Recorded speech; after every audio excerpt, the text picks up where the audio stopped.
Pessoal, tudo bem? Nesse vídeo, nós vamos tratar da atualização do balanço de energia útil. Ele faz parte da nossa proposta para o PDF. Se vocês quiserem mais detalhes, é só dar uma olhada nos produtos intermediários. O P8, que trata especificamente da atualização do balanço de energia útil, e o P10, que são as ferramentas em base aberta para você usar as planilhas, etc. Agora, a gente vai olhar, né, nós vamos ver, uma consolidação, os resultados finais do que a gente chegou e que pode ser alcançado. Então, pessoal, esse é o nosso conteúdo. Nós vamos fazer uma breve introdução, até mesmo porque já tem vídeos anteriores, né, explicando mais a parte teórica. Mostrar rapidamente a nossa metodologia, que está proposta, e depois os resultados, que é o nosso objetivo principal. O balanço energético nacional, o BEM, ou qualquer balanço, ele tem foco essencialmente nos fluxos de energia no setor energético, né? Ele presta atenção muito mais naquela área central, onde a gente tem as transformações energéticas. Eu pego da natureza, faço uma transformação e entrego para o setor consumidor. Esse é o balanço energético. Já o balanço de energia útil, ele observa com mais detalhes em quais usos e com qual eficiência a energia é consumida. A gente fica olhando, senhores, aquela parte final do balanço de energia. Porque eu vou olhar realmente como a energia é consumida, qual a eficiência, qual tipo de uso, etc. O BEU, então, é isso. Hoje é dado um tratamento convencional. Quando a gente fala isso, é para explicar que atualmente se usa somente a primeira lei para a gente fazer a análise do BEU. E o que está se propondo? Fazendo um tratamento mais aprimorado, de forma que a gente possa avaliar quais são as perdas que a gente pode recuperar. Essa é a grande jogada. E para isso, a gente tem que fazer o quê? A gente precisa valorizar, dar o valor energético para os fluxos de energia que estão sendo perdidos. Por quê? De alguma forma, eu tenho que dar valor energético para alguma coisa que ia ser perdido para o ambiente. Como é que eu faço isso? Eu procuro calcular, com base nas temperaturas, o valor, a qualidade daquele fluxo energético. Por isso eu tenho que usar a segunda lei da termodinâmica. O nosso método vai propor uma metodologia diferente para a gente fazer essa abordagem. Nós vamos trabalhar com 18 fontes de energia, sendo encaminhadas, né, para 21 setores de consumo. Residência, comércio, setor público, várias indústrias, e tudo isso vai se transformar em energia útil, em força motriz, aquecimento, produzir frio, iluminar, usar computador, quer dizer, são diversos usos da energia útil e eu sempre vou ter perdas. Então a gente começa a observar que isso aí vai se ramificando. 18 energéticos para 21 setores, se transformando em 7 tipos de energia, né? Quer dizer, muito dado. E o método ou a ferramenta melhor para a gente poder analisar e trabalhar com isso são as matrizes. O que estamos vendo agora é a equação básica do BEU. É uma continha de subtração, é uma multiplicaçãozinha simples. Sempre eu vou ter que a energia útil é a energia final vezes o quê? Um rendimento e o coeficiente de destinação. É isso, senhores, que separa, que divide a energia final em diversos setores ou em diversos usos. Muito bem. Para a gente implementar, então, essa metodologia, a gente precisa valorar aqueles fluxos térmicos. Olha, não tem nada a ver eu reaproveitar a energia, por exemplo, vou dar um exemplo aqui bem assim, gritante. Em um avião. Eu sei que da turbina do avião eu perco um montão de calor. Só que não tem jeito de eu sair arrastando um avião, puxando uma caldeira, depois uma turbina a vapor, quer dizer, seria completamente inviável, de forma técnica e econômica. Por outro lado, Um motor elétrico. Eu sei que o rendimento dele é muito bom, vai ser muito pouco viável eu aproveitar a perda de um motor elétrico. E o mesmo se aplica, por exemplo, aproveitar as perdas de uma lâmpada LED. A lâmpada LED já tem um rendimento muito alto, então, quer dizer, quase não tem perda. Então, não se aplica essa metodologia. Ela se aplica aonde? Geralmente em fluxos de energia térmica.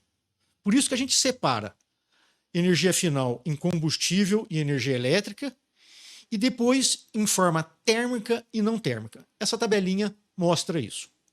Ainda para a gente continuar, né, a gente precisa, depois de identificar esses fluxos térmicos e não térmicos, aonde a gente vai aplicar, foram modelados diversos processos em que a gente vai olhar, aqui tem uma perda energética alta, então eu posso recuperar uma parcela da energia perdida. Então, motores estacionários, conversão de energia térmica em aquecimento direto, conversão de energia térmica em aquecimento indireto, as caldeiras, conversão de energia elétrica em energia térmica, produção de frio usando calor. São esses processos aqui que a gente está mostrando. É um gerador, é um forno, uma caldeira a gás, uma caldeira elétrica, né? Uma máquina grande ali de ar-condicionado e um sistema de absorção também para sistema frigorífico. Tratando dos nossos resultados, que é o nosso objetivo final hoje, né? A gente precisou escolher dados e parâmetros para poder trabalhar. Todos os valores de consumo de energia final são os valores que estão apresentados no Balanço Energético Nacional 2020. É o ano base 2019. Os coeficientes de destinação e rendimentos são os mais recentes e foram ajustados, dependendo do caso, para iluminação, para motores, quer dizer, usando os valores mais atualizados e, melhor dizendo, os valores que a tecnologia está mais adiantada. Por quê? A gente precisa criar dois cenários distintos. O cenário A é o que considera os rendimentos atuais e o cenário B é o nosso cenário de referência. É ele que considera as tecnologias mais eficientes, é o futuro. Então, estamos vendo aqui uma síntese, né? É uma figura que mostra o consumo em diversos setores e considerando aí os 8 principais energéticos que no Brasil são consumidos atualmente. Claro, existem outros energéticos aí, mas é que não aparecem, o consumo dele é muito pequeno. A gente, então, cortou e escolheu os 8 maiores, tá certo? Eletricidade, óleo diesel, gasolina, lenha, álcool, produtos da cana, gás natural e GLP. Tudo isso sendo destinado aos setores de transporte, indústria, residências, agropecuário, comercial e público. Observem que o setor de transportes e o industrial são os campeões mesmo, né? O setor de transporte hoje ele tem mais importância, ele consome mais que o setor industrial. Existe uma relação muito importante que é o rendimento médio, né? A gente não pode se esquecer que nós estamos tratando de valores médios. À medida que eu vou me aprofundando no BEU, eu consigo rendimentos e detalhes mais precisos. Mas agora nós estamos tratando de valores médios. Então, a gente observa, por exemplo, ali que o transporte, apesar de ser um grande consumidor, tem um rendimento médio baixo. E se explica facilmente. Os motores não têm rendimentos elevados, são motores térmicos, né? Motor a diesel normalmente. Então, o rendimento é baixo. A indústria, por sua vez, tem um rendimento mais elevado, perto dos 70%. Mas hoje, o país, né, como um todo, de forma agregada, tem um rendimento lá da ordem de 52%. Já desagregando um pouco mais essa visão, né, a gente pode mostrar o setor industrial e depois os diversos subsetores. O setor de transporte, e ele novamente aberto.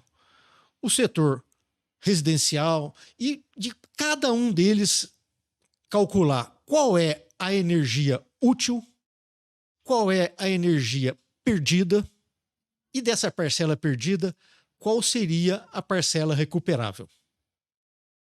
Logicamente, alguns setores apresentam grandes energias perdidas. É o caso do transporte. Só que eu tenho uma dificuldade muito grande, viabilidade técnica, econômica, é o caso do avião, né? Eu não tenho jeito de recuperar calor de um avião. E de um caminhão também, de um ônibus também, fica muito difícil. Então, a gente considera que o setor de transportes, apesar de apresentar perdas elevadas, ele não tem possibilidade de recuperação, zero. O restante, sim. Indústria, grandes capacidades ou grandes potenciais de recuperação de calor. Residência, bem menor. Agropecuária é significativo. Público, pouco. Quer dizer, a gente está mostrando a energia recuperável em diversos setores, mostrando inclusive o setor de transportes e todos eles agregados, e depois a indústria. Quando a gente olha a indústria de forma mais detalhada, a gente percebe que dentro do setor industrial, que é o que tem maior poder ou potencial de recuperação de calor ou de energia, alguns setores se destacam. Ferro, gules e aço, cerâmica e vidro. Eu vou falar desses dois principalmente e deixar alimento e bebida para depois. Por quê? Ferro, gules e aço, cerâmica e vidro utilizam temperaturas, utilizam fornos, estufas, fundição de metais, quer dizer, processos que têm altas temperaturas de rejeição de calor. Quer dizer, eu posso aproveitar muito bem isso e utilizar para recuperar energia, tá certo? Posso fazer cogeração e muitos outros usos, né, de pegar aquela energia que era perdida e tornar ela recuperável. Isso aí é um ganho energético muito grande. Já o setor de alimento e bebida também ele tem um potencial muito grande, mas já em temperaturas mais baixas. Por quê? Normalmente usa temperatura de cozimento e tal, em que eu posso pegar esse calor que é rejeitado e transformar em frio, que é muito utilizado no setor de alimento e bebida. Eu preciso de operações ou processos de cozimento, assar as coisas tal, e depois eu preciso resfriar, congelar um produto ou um alimento. Uma relação muito interessante, que também pode ser, né, analisada, ou é um produto, um resultado do BEU, é a relação entre a energia recuperável e a energia perdida. Nós podemos observar que o setor de transporte tem energia recuperável zero. Perde muito, mas eu não consigo recuperar nada. Ficaria muito caro, é inviável tecnicamente, né? Então a gente considera zero. Já a indústria tem um elevado potencial. Grande parte da energia que é perdida, ela pode ser recuperada, em torno de 40%. A agropecuária, em torno de 15%, não é de se desprezar. O setor comercial também tem bastante potencial. Já o residencial, a gente tomou até algum cuidado e usamos estimativas conservadoras para chegar a esse valor, porque a gente sabe que recuperar calor de um sistema de ar-condicionado numa residência não é muito viável. Uma outra fotografia interessante do BEU é mostrar qual foi o ganho de eficiência pela adoção das melhores práticas, quer dizer, a mudança do cenário A para o cenário B. Logicamente, as perdas vão ser menores. Eu estou melhorando meus rendimentos, né?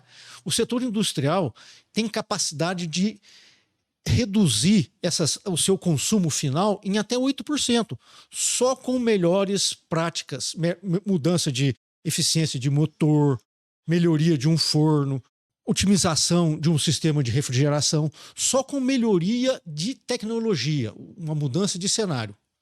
E o que acontece? Como eu tenho menores perdas, eu vou ter menores possibilidades de recuperar.